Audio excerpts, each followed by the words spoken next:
Hi, I'm Melissa Spurka, and I'm the winner of the 2011 Just a Pinch Flower Power Contest.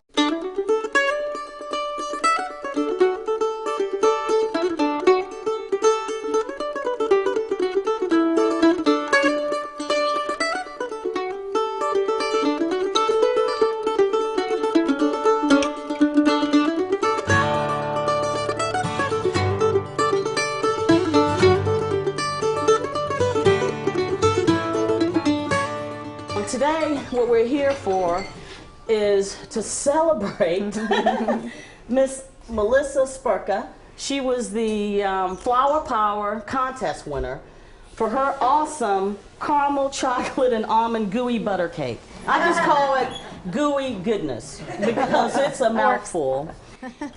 Melissa, if you want to tell us a little bit about yourself and how you joined the club and everything. Okay. Well, I'm a wife and mother. I have two little boys at home that love to be taste testers for Mama. And I joined the club. I actually found Just a Pinch on Facebook last year, and I joined the club in August and immediately began posting some dishes that I thought perhaps would be, of interest to others. And being a blogger already, I'd already posted some of those recipes on my blog.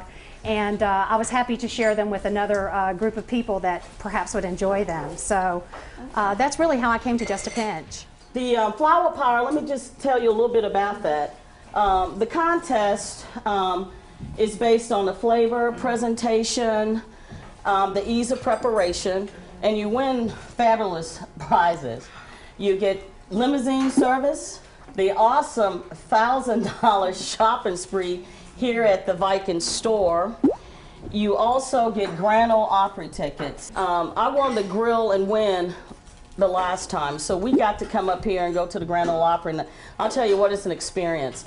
How many of you all here are Just a Pinch members? Wow. That's great. And Just a Pinch has over 340,000 members. The blue ribbons, Melissa, this is her second blue ribbon for this recipe. Her first was for her nestled potatoes. In fact, I was at home in Virginia for Thanksgiving and I made that recipe. Oh, yeah. And for brunch, and it was a huge success with my family. So right now what we're going to do is we're going to get the demo started. Okay. And Melissa, if you can go right on and take care of that. Okay. Has anyone here ever made a gooey butter cake before of any flavor? Susan has. I made yours for this. You did, yes, you posted a picture. You did a great job too. Well, before I get started, I actually developed this recipe about 2 years ago. And when I developed this recipe, I didn't even know about Just a Pinch, and I certainly didn't have a competition on my mind. The only thing that was on my mind were this flavor combination. We love caramel and chocolate, who doesn't, and almonds, or if you want to mix it up with another nut, you certainly could. But that was the only thing on my mind, and I can't believe I'm standing before you today as a winner with this cake that I made just for fun. So it's very, very simple. Gooey butter cakes, just a little history on this particular kind of cake, originated in St. Louis, Missouri in the early 1930s. And through the years, it's been named other things. For example, when I was a little girl, it would show up at every church dinner. I love all these little church ladies. They're the best cooks in the world. And they would show up at every church dinner, and it would sometimes be called chess bars. Has anyone ever had chess bars? Sometimes it would be called gooey chess cake, but it was all ooey gooey great. And so that's really the history of this cake, and I kind of love taking something that's really, I would call this a classic, and bringing it forward using this delightful product, Dolce de Leche, which is so fancy. It's caramel. It's a very thick caramel, and no, I've never worked at Dairy Queen, but you have to dig this out. I know I had a lot of comments, and should I get going while I'm talking? Yeah. Okay, I had a lot of comments on the website regarding where to find the Dolce de Leche, because honestly, you must find this product. It's what sets this cake apart. You could substitute things, of course, but there's just no substitute. If you want this cake, you must find the Dolce de Leche. I had a couple of people ask me if they could use an ice cream topping. And I've never done that, so I can't speak directly to that. But if it were an ice cream topping that was that thick, it probably would work for you in a pinch. But it's typically available in the Hispanic food section in the grocery stores around where I live. So look for it if you can, because I was telling them earlier that a couple of members actually told me that they were going to look for the item and that they may have to use sweetened condensed milk in its place. I wouldn't recommend that. Try to find the dulce de leche so that you can enjoy this cake the way it's meant to be. Now I know this is earth-shattering, but I just sprayed the pan with cooking spray so that we could press our mixture into the bottom of it. And I'm going to get the mixture going. This is so simple. I'm telling you, anyone can make this cake. You mean anyone? Anyone can make this cake. Yes. Not a baker. Okay. Anyone. And it starts out with a caramel cake mix.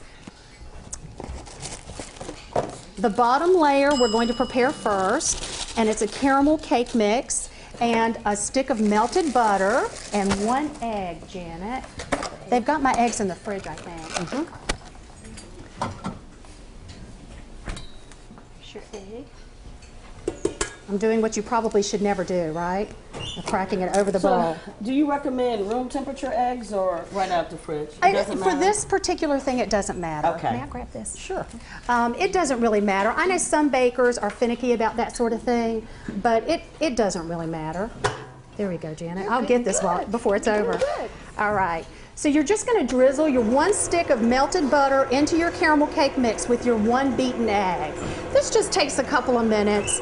And you know, people always want me to give them the exact time it takes. You know, logic has to come in somewhere when you're cooking, and you can tell when it's come together. And when it's come together and fully combined, which you certainly want it to be, that's when you're going to press it into the bottom of the pan. It's coming together beautifully. It just needs a couple of more seconds. You want to make sure, and you can you smell the caramel? Yeah. You're beginning the ooey gooey goodness already. All right. Good job. So this is going to go into the bottom of your pan. And you know, any gooey butter cake you make, this is how they start out. They start out with a cake mix layer in the bottom. You can make any, you know, it's only limited by your imagination when it comes to these types of cakes. And my imagination went a little bit wild on this one. But I'm going to press this in, and you know, you're going to want to press it evenly because you want your cake to bake evenly. So you're going, yes, you can just put that, you actually don't need to switch it out for the filling. That's actually, I'm glad you asked that. When you don't even have to wash the bowl in between making your 2 layers. Well, this one has 3 actually, which is not typical of a gooey butter cake. I like that little surprise middle layer that I put in this one, and whenever I usually don't tell people it's in there. They just have to figure out where it is, and they take their first bite and they get that surprise crunch in the middle, and they're like, ooh, I like this.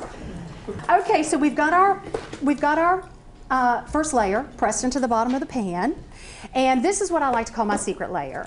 I use 1/3 cup of chocolate chips, 1/3 cup of toasted almonds, which, by the way, if you were making this cake at home, you would do this first. You would toast off your almonds in the oven for about 6-7 minutes. Some people do them in a pan on top of the stove. I find it's just as easy to put them on a pan and put them in the oven. But as you know, nuts can go crazy real quick. They can go over the top real quick when you're trying to toast them. So keep an eye on them. I usually recommend 6 to 8 minutes because oven temperatures vary. So, but this is where I just start sprinkling these evenly over the crust. And again, this is what I call my secret ingredient in this, or my secret layer. 1/3 cup of mini chocolate chips. And you know what? If you want to put 1/2 cup, it's perfectly fine. It won't do. You know, you can't have too many chocolate chips at my house. So, you know, 1/3 cup will be fine. And in this particular instance, you know, when you're baking, as you all know, it's science. So you have to do things in a particular way. It doesn't matter with this layer, though. It won't change the texture of it. But I don't dare get all of my ingredients out, or my little boys will eat all the chocolate chips before I get them in the cake. But there we go. So there's our layer, our secret layer. Okay. This was toffee bits. I'm so sorry. So there's 1/3 cup of toasted almonds, 1/3 cup of mini chocolate chips, and 1/3 cup of English toffee bits. If you want to use the chocolate covered ones, I'm not here to judge. Just go right ahead. Okay. All right. And so the filling, do you want me to go ahead with the filling? Sure. Okay. The filling, same bowl. You don't have to wash anything in between. You've got 8 ounces of softened cream cheese.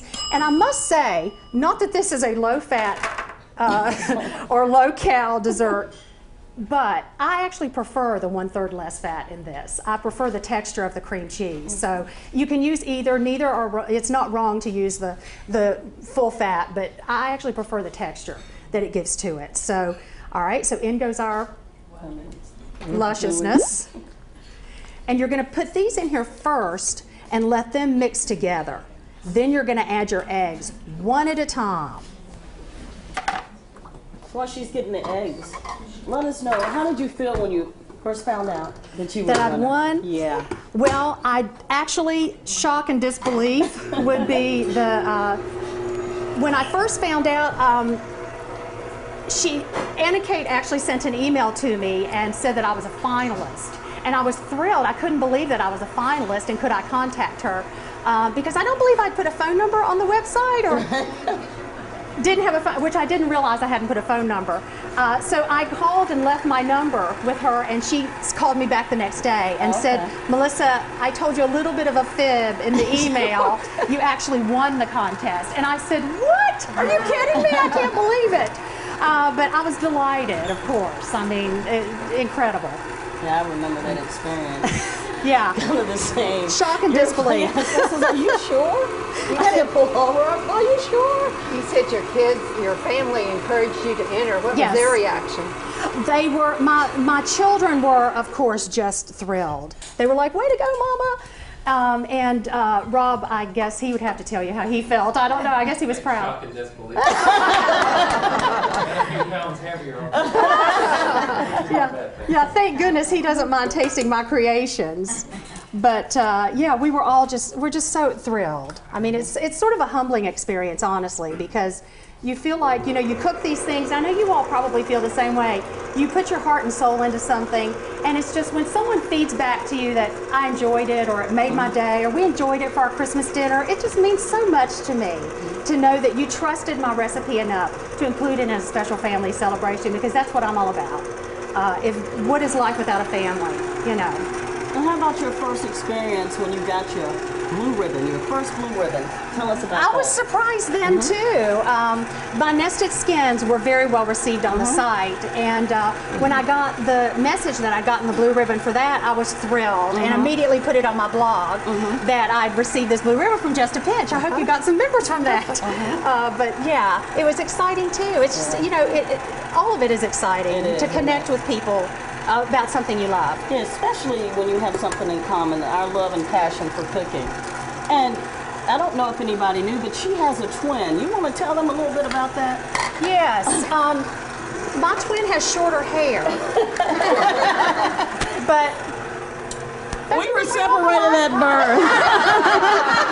I'll tell you, this is like a bonding experience. Yeah. Over 40 years ago, we were separated. 39, I thought. Yeah, it was 39. 39 years ago. But she is such a spiritual, she has such a warm sweetheart. Thank and when you, I Sherry. first saw, it was her recipe, the nestled potatoes. And I said, oh my gosh, I have got to fix this for my family and friends for Thanksgiving. And I did, and they loved them. Oh, wonderful. And she's got some great recipes. I looked at all those recipes on her blog, so if you get a chance, y'all really need to look at that too. Yes, please come visit. And some of the recipes I do put on Just a Pinch. My blog is only for fun. I started it for fun. It's going to remain that way. Let me just tell you quickly what I'm doing. I have added my eggs one at a time to this caramel and cream cheese mixture, and I'm just stopping. You all are probably bakers, You've got to stop and scrape the bowl once in a while to make sure it all fully incorporates properly. So that's all I'm doing now. And what I'm going to start doing, you all know that powdered sugar has a life of its own. It likes to fly around. So lower the speed of your mixer, because now you're going to add that. The other stick of melted butter goes in now also. And my vanilla, and it's a teaspoon of vanilla and 2 cups of powdered sugar. Again, this is not a diet dish. I always tell my friends that this cake is meant for sharing. And in fact, when I make this cake at home, my neighbors amazingly show up at my front door with empty plates, and they'll say, what's Melissa doing in there? And I always share this with my neighbors, absolutely every time I make it, because it's a very rich and decadent cake. So share it with someone you want to connect with. So I'm just adding my powdered sugar now, Sherry. Okay. You're adding 2 cups of powdered sugar or a box, whatever's easier for you. Sometimes I buy powdered sugar if I'm making cakes. Occasionally I'll make cakes for someone. And if I buy the large bags of powdered sugar, I know that 2 cups will work in this recipe. So if you don't want to buy a box and you have some loose powdered sugar, 2 cups will work. And we're coming to the close here. This is how easy this cake is. As soon as this fully incorporates, we'll pour it on and stick it in the oven and we're good to go. After I get all the powdered sugar in, I usually just let the machine do the work for a minute or 2. Is that what you had to do, Susan? Yeah. Couple minutes, that's exactly right. I think that's totally correct. While you're enjoying your meal, Melissa's gonna finish up her gooey goodness. Okay, folks, and you know always when you make a batter or anything, you always have to, before you pour it into your pan, go down and make sure everything's mixed in. Especially when you're working with this dulce de leche, because it likes to hang around the bottom of your dish and you want it all on there. So here we go.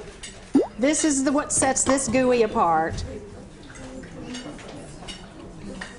You just pour this evenly over the crust. It is thick, as you can see. And that's why I can't speak directly to a thinner caramel product. I know what this one will do. I don't know what that one would do, but you know what? I think that would be a great experiment. I mean, it just might have a bit of a different consistency and texture. Correct. That's right. And that's okay. You know, we're just cooking here. No one has to get too upset or uptight. I usually do this at home with an offset spatula, just because you can get down in there. And see, a few of my chocolate chips are coming up into the middle. That's fine. That's just an added bonus. Okay. So here we go, folks. Beautiful. It goes into the oven for 40 minutes. If your oven's a little slower, it might take 45. But the big thing with gooeys is you can ruin it in about 5 minutes. If you overcook it, I would rather you undercook it a bit than overcook it a bit, right? Because it's meant to jiggle when you get it out of the oven.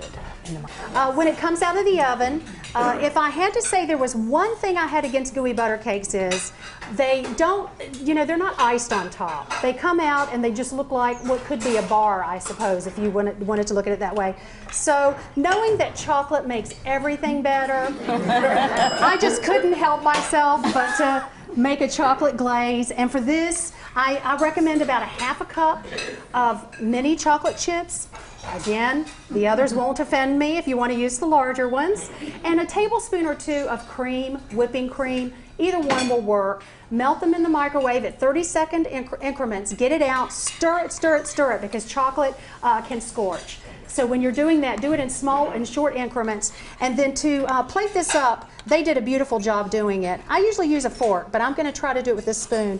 I just drizzle some over, like that, to give it a pretty presentation and to give you that warm, and I actually do like to serve this with the chocolate warm on top.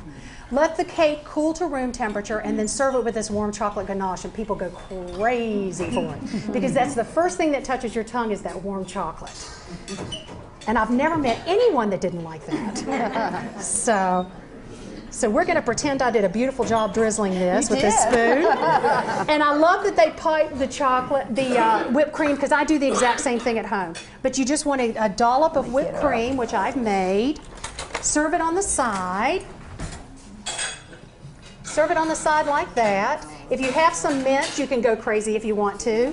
And then just a few little toffee bits, just to give them a little bit of a hint of what's inside and what's coming. Okay, so there you go. That's my caramel chocolate and almond gooey.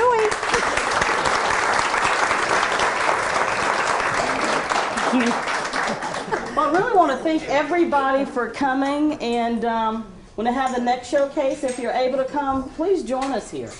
This is a lot of fun, and share your experience today with your family, friends, strangers. It doesn't matter. You see someone in the grocery store, let them know about Just a Pinch, and I'm not kidding you.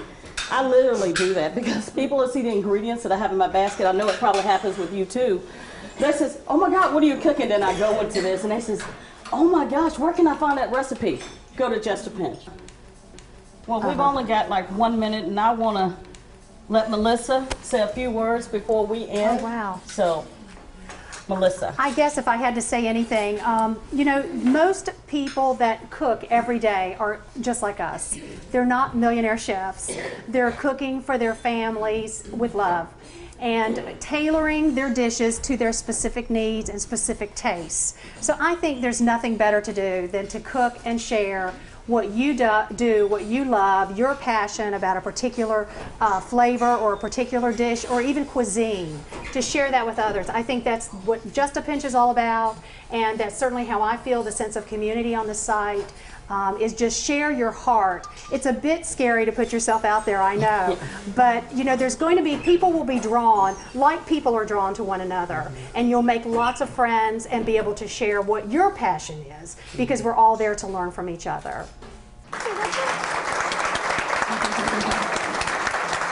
We've got one more thing to award, Yeah. and Melissa gets her own Share Chef that.